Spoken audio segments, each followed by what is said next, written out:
Hello, everyone. My name is Acacia Courtney, and I'm Miss Connecticut USA, and I want to extend a huge thank you to the Foundation of Drug-Free World and to all of you for being here today. I think for me, the biggest thing, and we've talked about this a little bit throughout the afternoon so far, and just even seeing the diversity in cultures and ethnicities and backgrounds and religions in this room, drugs don't discriminate. They affect all of us. And even if it's not ourselves who are being affected by drugs, as Councilman mentioned, our family, our friend, we may come across people who have been affected by drugs, and it has changed their life because of it. Personally, being Miss Connecticut USA, and throughout the past 10 years, I run a nonprofit organization in my home state of Connecticut called Racing for Home. It's dedicated to ex-race horses, to thoroughbreds, giving them a second chance off of the racetrack.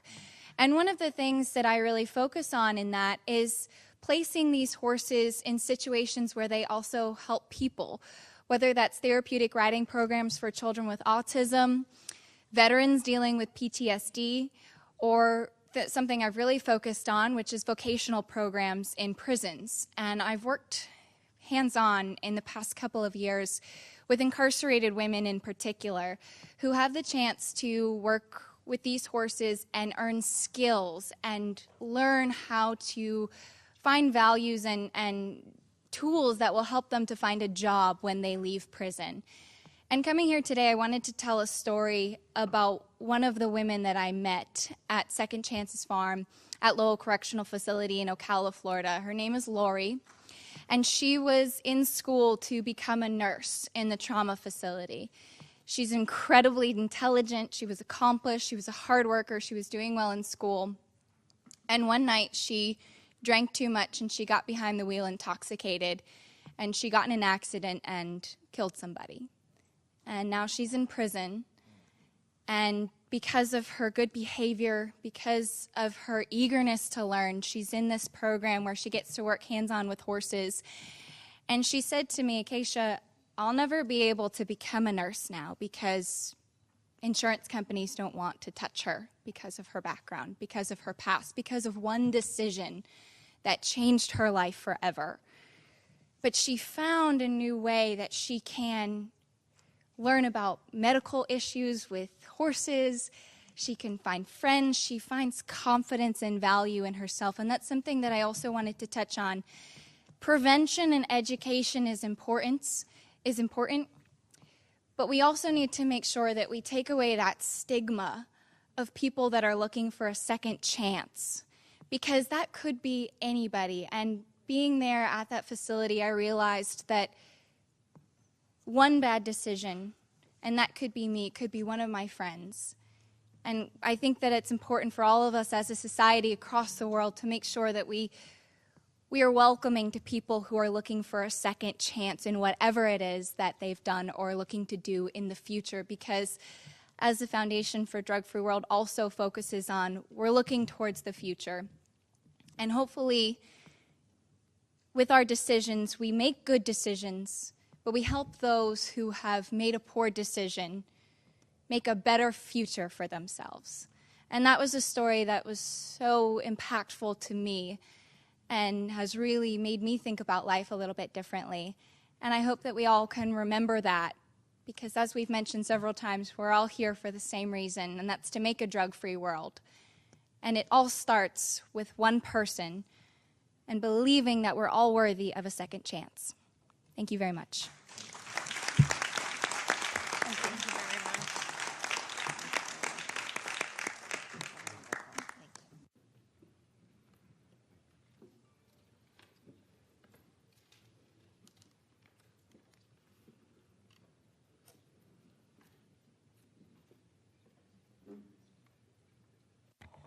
So I want to call up someone who actually helped us to start in New York. He's from the National Latino Officers Association. And he's sitting right over here. Angel? He's getting his camera ready. And why don't you come up here next to Megan? It is? Oh, cool. You know, we were in the Puerto Rican Day Parade with them a few times, and Their group has been very helpful to disseminating this throughout the city area. Appreciate it. Is the mic on? Yes, it is. My name is Angel Ramos. I work in law enforcement, and at the time I was mentoring about 50 kids, and Dave, one of his associates, came. What's his last name again? Dave Tidman came to my office, and he pitched to me about the program, and I said this would be an excellent program. And every Wednesday after the kids would be done with school, we would meet up, and we had, I think it was Miss, I forget which. Miss New York, most likely. Yeah, most likely Miss New York. She came out and he did the presentation. A lot of the kids were impressed. And that's where we began helping to spread the message. And it's funny how everything just crossed roads, because another one of my members had met the organization as well. So at a meeting, I see Dave Tidman there. I'm like, hey, oh, how you doing? And they had nothing, they didn't know I was part of National Latino Officers Association. And I was just an officer in the precinct that helped Dave come and speak to my kids, you know, bridging that gap. So I just wanted to share that story and say it's been a great movement. One year we actually organized during National Night Out. This is a night where throughout the whole nation, all communities come together with law enforcement in appreciation of each other. So we set up throughout the city tables in the Bronx, in Brooklyn, and Manhattan, and Queens. And I think I manned like 3 tables. I went from Brooklyn to Queens to, you know, and everybody else is doing that to get this message, this very important message out. And just reading the booklets and everything, it is simple. And, you know, so from there, I want to just say this. I didn't expect to come and speak today. Megan forewarned me, and I wrote this up real quick. Our communities, our families, our little boys and girls can resist drugs with the very messengers in this room.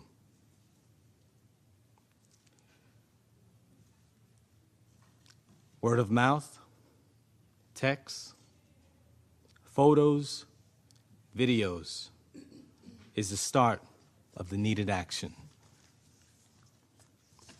This United Nations Convention with International Drug-Free World inspires us to do better. Administering aid firsthand to someone who has overdosed, bringing that life back, inspires us to do better and prevent. This program is a key prevention. Thank you.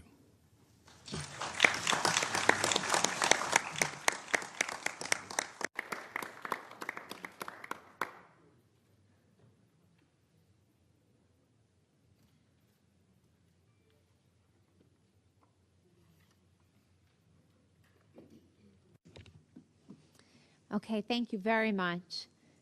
Our next speaker is Miss Jade Eilers from Miss Teen, Ohio.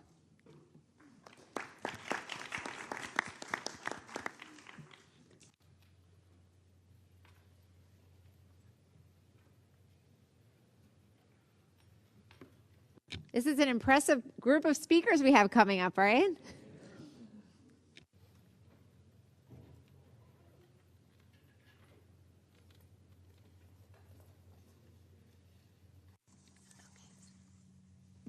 Hello, everyone. I'm so incredibly thankful to be speaking here to you all today.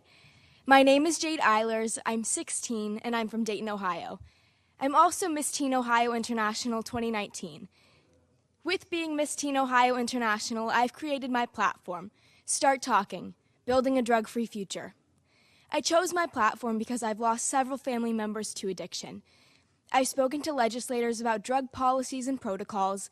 I've helped to plan and lead a rally of over 2,000 students from 75 cities to march to the Ohio State House to celebrate the fact that the majority of teens are not using substances. To further my prevention efforts, I've partnered with the Foundation for a Drug-Free World. They've been an amazing resource for materials such as banners, posters, bracelets, shirts, and information. The Foundation for a Drug-Free World has a pledge to be drug-free that I promote and encourage everyone to take. The Foundation for a Drug-Free World has done so much for me, but also so much good in the world. I am so proud to be partnered with them. As I mentioned earlier, the majority of teens are not using. However, that doesn't mean all teens don't use substances. Teens are using substances because they're bored and it's something to do. They're hurting and trying to feel something within themselves, and it's normalized in today's society. I am a strong believer in being involved in something positive and making a positive impact. We need to be encouraging teens to join clubs, join sports, and join the arts. Being a part of something special, like an activity, makes teens feel special. Teens deal with a lot, whether it be family problems, school stress, or friend drama. Teens are not being taught proper stress relief and coping skills, and that's a problem. Some adults think that just because teens are teens, that they can't feel as much or have less emotions. That is not the case. Teens are searching for something to make themselves feel better or not feel anything at all. We need to teach teens that along with physical health, mental health is also incredibly important. Lastly, teens use because it's normalized in today's society, and that's partially because teens don't know the facts about what they're putting into their bodies. That's where my part comes into play. I'm actively working to educate my peers about the dangers of drugs to try to prevent today's youth from making harmful choices. Now I want you all to take time to really think. What more can we all be doing to help teens make the right choices? Thank you.